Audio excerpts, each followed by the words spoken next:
All right. All right. Hey, So everybody, we'll cut this out, Robert. I'll start, and then I'll turn it over to you. Sorry, I should have mentioned that. Hey, everybody, welcome to July 2023's CS Executive Brain Trust. We just finished up wrapping about the brand promise and how CS leadership can align to the brand promise and fulfill on the brand promise, how to identify it, how to work through that. We had an excellent presentation by Robert Armstrong, who's going to give a brief overview of what he covered. And then, of course, I've got this great group of CS leaders here that are going to give some more details maybe about what they chatted about and some things, deeper dives into what should be considered as you as a CS leader consider integrating more and being more aligned with your brand promise. So with that, Robert, I'll turn it over to you to kind of summarize your lightning talk and the topic that we went over today. certainly, 100,000-foot view is that customer support is an integral part of customer experience and very much an integral part of the customer journey. And there are really good opportunities to align a customer support strategy to amplify that brand strategy. There are companies who have done some very specific things that they undertake in their service, their structure, their process, their tools, their people to do to amplify parts of that strategy.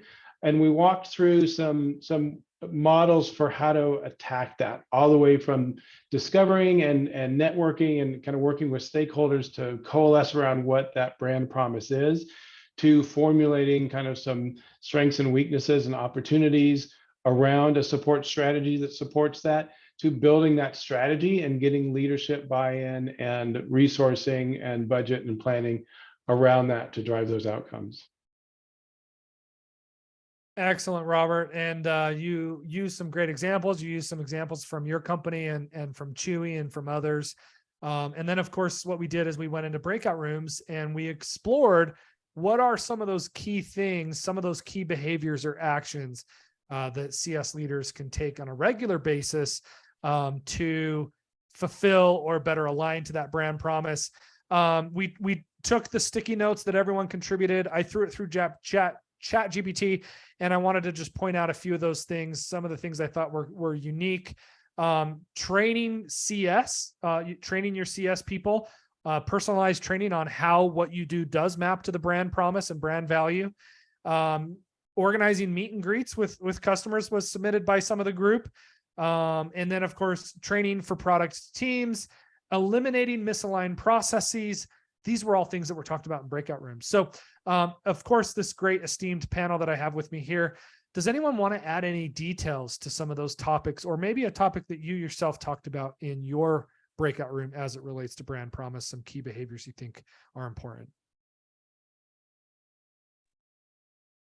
Yeah, I could add something. Right. I think one of the biggest things we took away from the breakout rooms was the importance in getting your exec team or whoever the key decision makers are to understand how important CS is to the delivering on the brand promises, right? And then we kind of dove into ways to get them on board and ways for them to see that via metrics, via understanding the need for training and understanding how personalized support with each interaction with your customers or users, whatever it may be, can be the differentiator between retention or them going to another company or brand for what it is they're looking for. Excellent point, Andre. Appreciate that. And that kind of goes back to a bit about what Robert said earlier, which is that your CS function is the one touching your customers. So helping people understand that. Love what you had to say there, Andre. Perfect. Anyone else have some thoughts? Chris, why don't you come off mute and tell us some of the discussion that you had? Yeah, I think so. I think touching on or sort of taking a look at a strata, maybe the strata just below what Andre was talking about.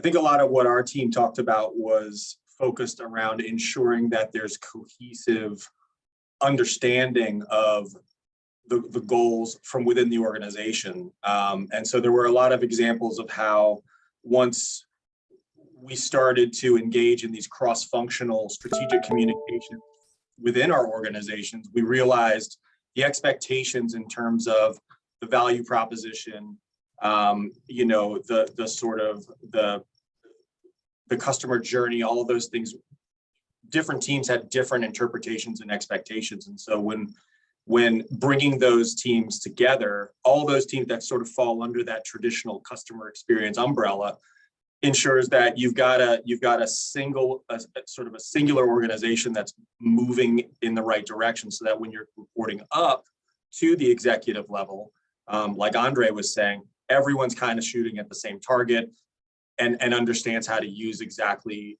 the quiver of arrows that the organization is using to do exactly that. Awesome. Love that. Robert, do you want to add some spice on there? Yeah, I think that's a great perspective, both Chris and Andre. We work every day in our own space, and it's easy to get a little bit siloed. And it's important to remember, as you both pointed out, you have to make that case to leadership and to your other stakeholders. They're not thinking about the world maybe the same way that support is. So I thought those were great points. I also wanted to add just really quickly, in our breakout group, there was a gentleman who ran a brick and mortar store, and his organization does customer support for those customers. And part of the training piece, the product training and the employee training, was they emphasized taking those customer support agents into a store for a day to see, be there, experience it, meet the store employees, like all of those elements that drives that sort of culture of connectivity across the company. I thought that was a really great practice. Excellent idea. Thank you for sharing that with us. All right, we've got our 2 additional people as well to add some more flavor to this conversation. Marge, we'll go to you, and then over to you, Jay. Okay. You got me? Yeah, we got you. Okay, cool. What I wanted to share with everybody is that our company in 2019 started developing our mission, vision, and our values. Our mission is essentially what our brand promise is today. Our values includes one very important item, which is customer centricity. What we have done is you guys talk about a lot about how you encourage everybody to think and advocate for the customer. How we are doing that is by teaching everybody who is working at any of our customer touch points to make sure that as they go do about their day-to-day job, they consider how much of an impact their actions are affecting our customers. If I wait to respond to a ticket, how am I affecting the customer? If I have a customer who direct messaged me or sent me a text message and I jumped the line for the support queue, what am I doing for the rest of the customers who followed the support queue line? Those things, like when I wait and let's say, for example, when I go and escalate an issue to our product department, and our product department says we don't have resources for that, but the customer has a deadline and it's affecting a large number of them next week. Use that and go to them and say, by moving this back, how are we treating the customer? What are we doing for them? So if we make that a habit, which we've done, I believe successfully, I'm very confident that we've done that successfully within my company for this year. We've seen a very positive result. Like right now, our customer satisfaction is 90, our score is 96 with a response rate of 31. Wow. And that is truly outstanding, Marge. Thank you for sharing that. You made me think.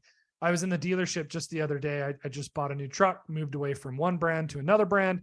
I'm in the service department. I'm talking to the manager. I said, hey, literally the other brand is across the street, this other brand of truck. And I dealt with them for 6 months. Their service department was always insane. I go over to this one and it is almost empty.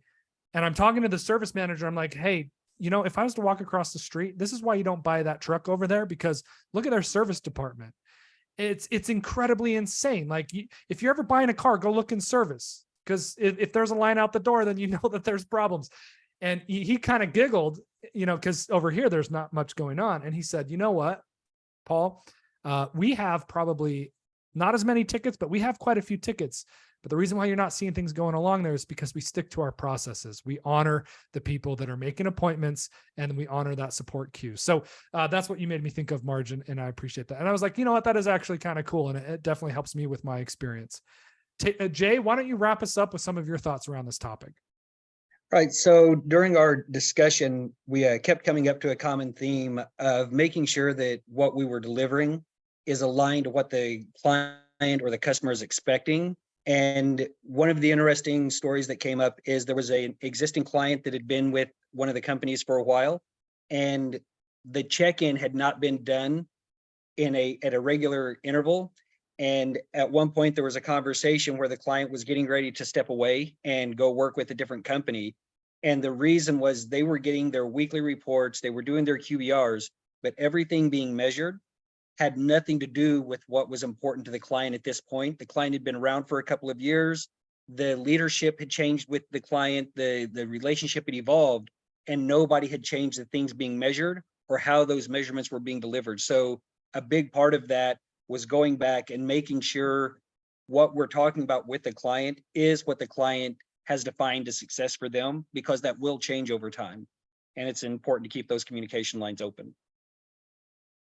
Wow, Jay, what a great way to end our panel discussion here today.